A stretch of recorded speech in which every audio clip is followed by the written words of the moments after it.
they have to be checked. Yeah, the helium dilution refrigerators that we use to keep it cool. And so we switched from one cooling finger to another one with its unit. At that point, the transparency, the light yield, dropped dramatically by 10%. Yeah. In the meantime, we think that was because freezing out accumulated the dirt at the finger, and by the time we warmed it and cooled the other one, this got released. Yeah. So this is all under control again and understood now, but there are here some rather dramatic changes of 10% in the overall light yield. Yeah? But we can understand this in our calibration. From our calibration, we track this and correct it, and after correction, we get this very uniform distribution. So then we can look at the change in the detector as a function of time. And here's the answer.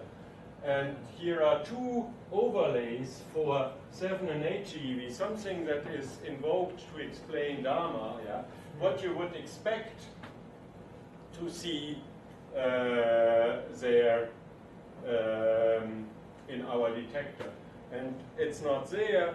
We come to an exclusion plot here. This is the Dharma Libra signal region. This is our exclusion line. Yeah? And this is the plus minus 1 sigma. So we have a slightly negative signal favored, like a lack of modulation or anti-modulation, if you wish. This is why this line is not entirely in the center of this. This is, if you have no modulation, what our plus minus 1 and 2 sigma uncertainty bands are. Yeah? So again, this exclude Dharma Libra. The point now is, as you can see here, other xenon experiments have excluded that.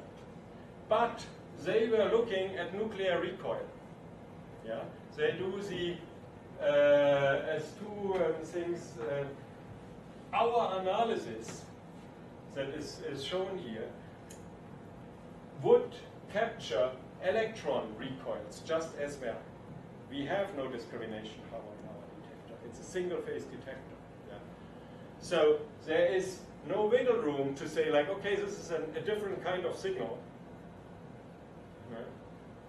Unless now you have what there's actually a paper on the archive somewhere, xenophobic, like dark matter. So dark matter that doesn't like xenon. I mean, as theorists will always wiggle out of any experimental constraint that he gives them, yeah, if they like their theory. So showed you my iodide detector would see like 100 times less light than you, right? Actually, no. The intrinsic light yield of xenon and sodium iodine is about equal. Yeah, but they have a better. The structure of the detector is such that they capture less of that light. And yeah, I have to stop. Yeah. Can you go back to the previous page? Okay. Now, my understanding is that the XMASS can boast it's sensitive to both nuclear recoil, and in addition you have this scintillation. Well, no, anything. So, scintillation generally responds to a charge moving and is agnostic of the charge. Yeah? Not completely, because a heavy particle carrying 1 keV of energy will, of course, move much slower and lose this energy in a much smaller space. So then your ionization and your scintillation is concentrated in space much more, and now you can do a different mix of collisional de-excitation or recombination of electrons and nano. Sure, fine. So as you were saying that this is like including, shall we call it, 2 channels. Now versus the Xenon 100, let's say. Yeah. And so the reason of that Xenon 100 has a low, has a upper limit lower than yours, than XMASS, is because Xenon 100 has a bigger volume? What is actually, reason? we have much more volume. So why is yours not as sensitive as we have more background? Is the simple answer. And actually, this is only has 2 signal. No? We really need to build this new. We need to build the detector with the new phototubes. Yeah? These phototubes are tainted that we have, expensive as they were.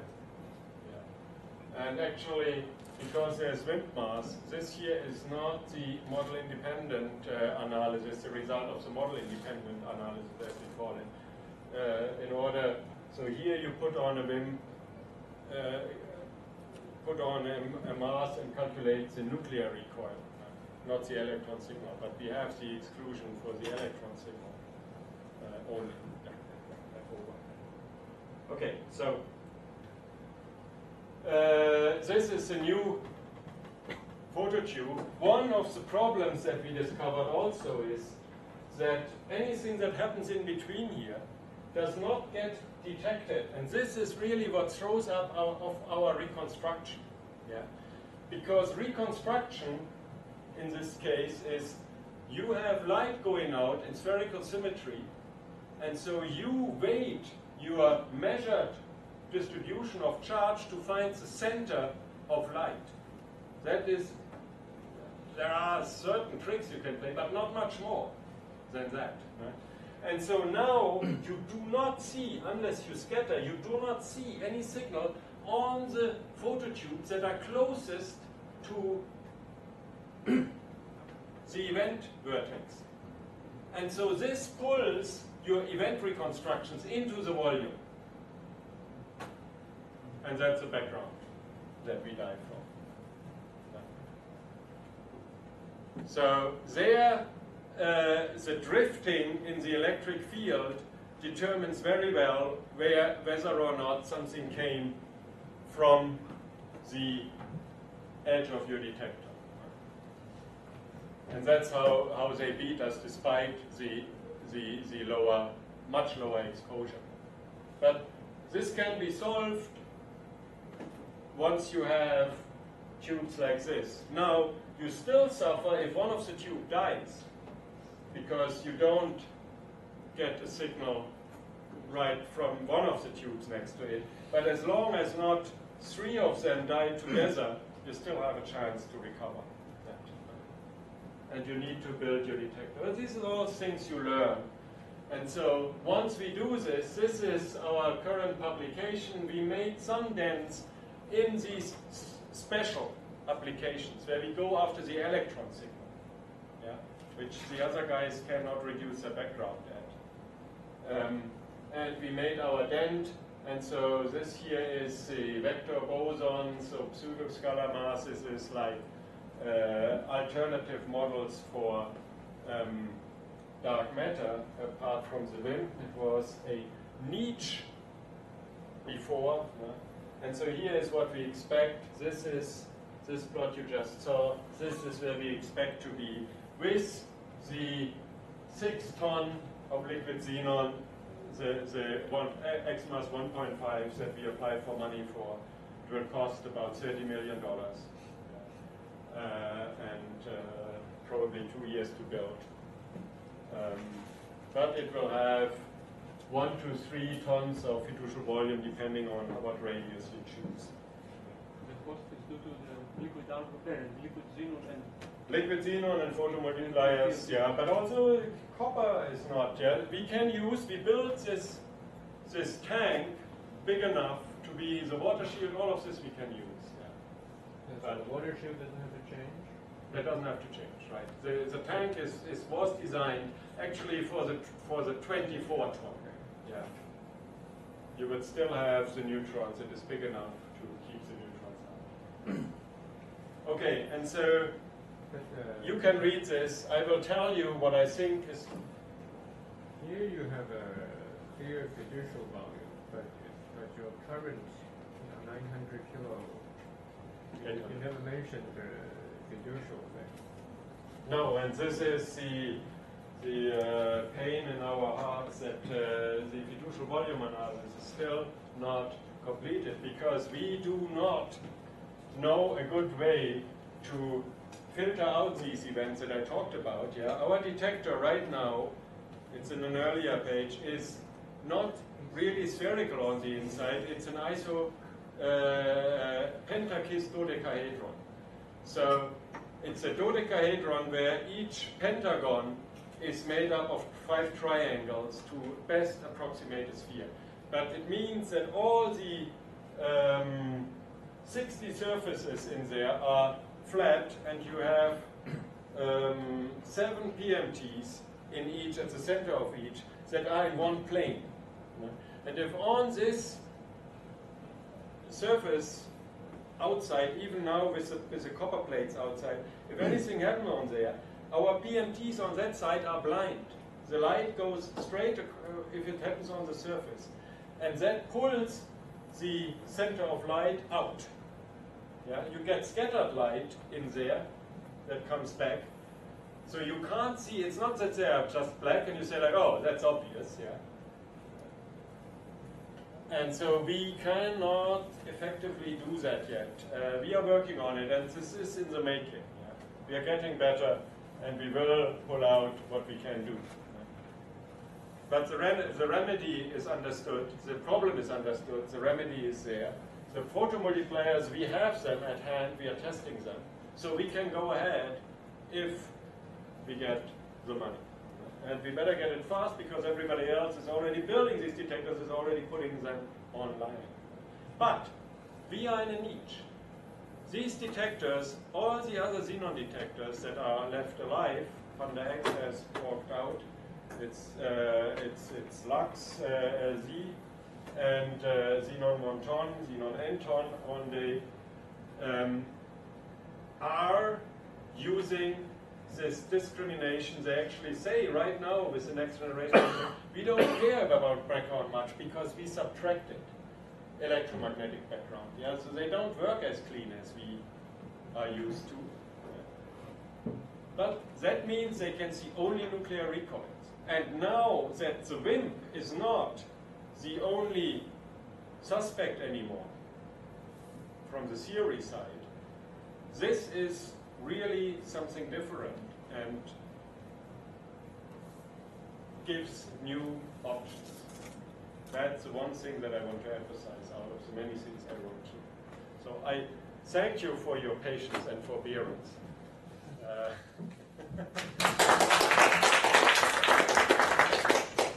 I stressed your patience more than I intended to. Any further questions? Yes. Can you explain the pros and cons between solid state, solid target detection and versus the liquid? So, one very important advantage, let me start with this, I'm not going to advertise xenon anymore, but one of the very important advantages of xenon is that it has no long-lived radioactive isotopes. Yeah? It has the double beta decay candidate, xenon 132, right? Yeah. Which of course has neutrino emitting double beta decay. Yeah? But this in itself is such a rare process that the background is negligible for all intents and purposes. Argon, famously, and krypton have heavy background. Yeah? Now, if you have to build crystals, sodium iodine, talk about sodium iodine. Yeah? Build crystals that are radio pure. If you spoil your xenon, you can run it, you can evaporate it, run it through a hot getter, and anything that reacts will be taken out. So now you are left with argon and krypton,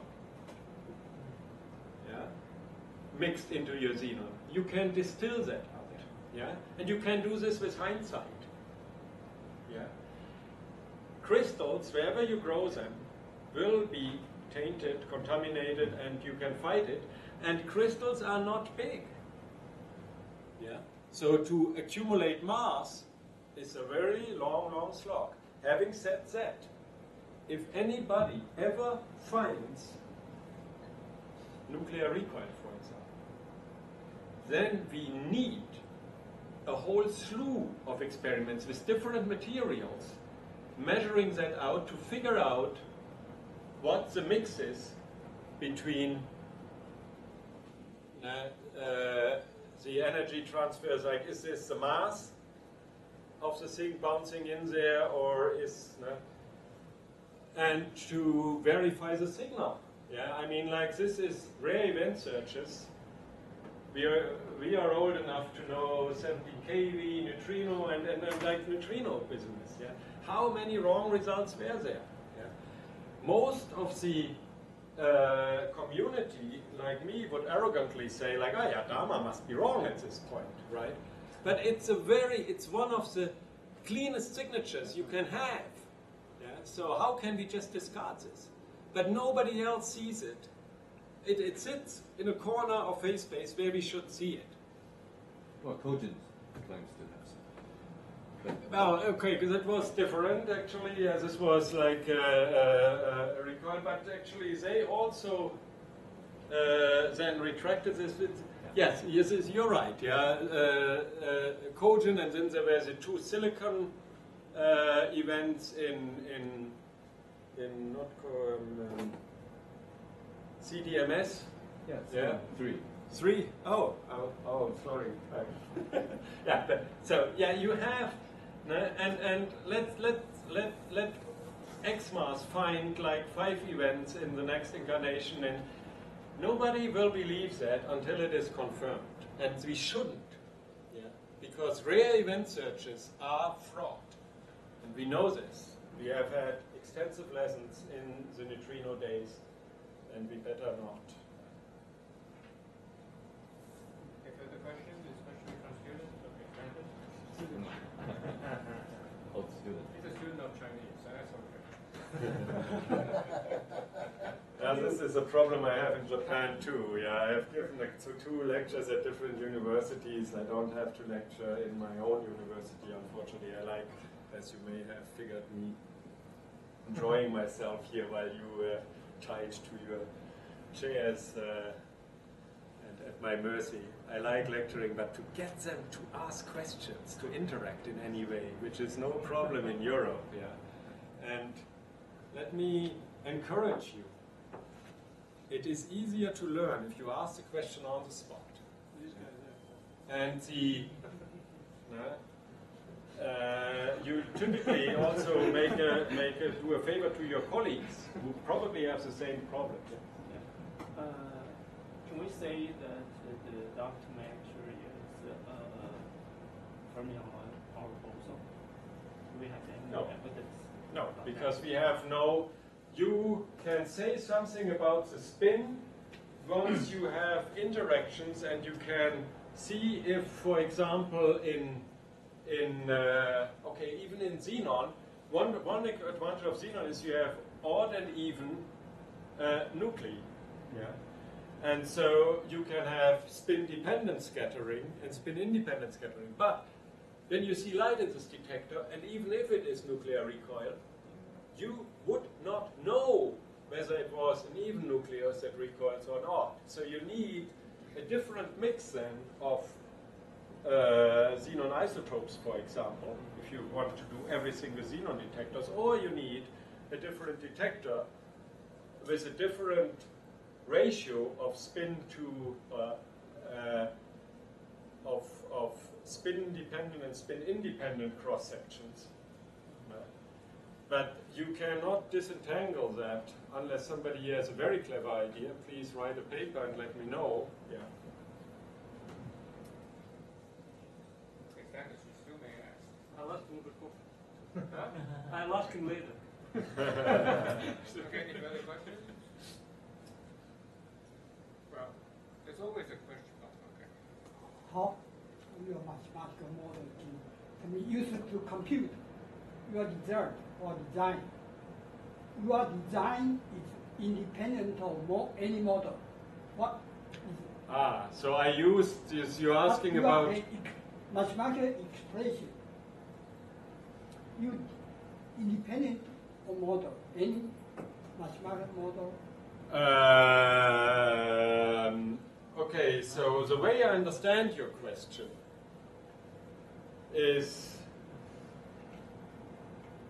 anything we do, or answer is, of course, uses the understanding of matter that we have. Yeah.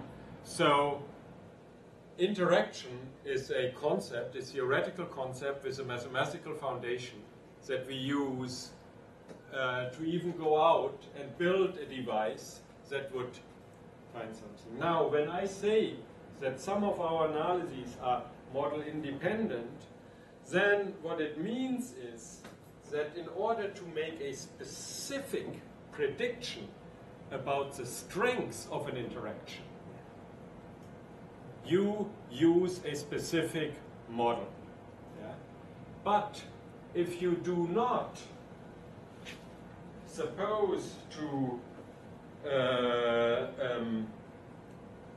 say something about like the density of particles and the mass of particles, if you just count interactions, then you still have to make this model that something interacted, yeah, but that is minimal, and that's what we call model independent, yeah, where you don't make a specific assumption about the mass of the particle and the nature and density of the particles that interact, and the mass in particular. You just, yeah, so to make this more explicit, if you see an energy deposit of 3 keV in your detector, yeah, that could be a very light particle running into an electron and knocking it, or it could be a very heavy particle knocking onto a nucleus. And what we mean with model independent is that we just look at, did we see any change in the interaction rate at 3 keV over the year in the modulation analysis, without assuming that it is a heavy particle or a light particle, for example an axion, that would knock on an electron.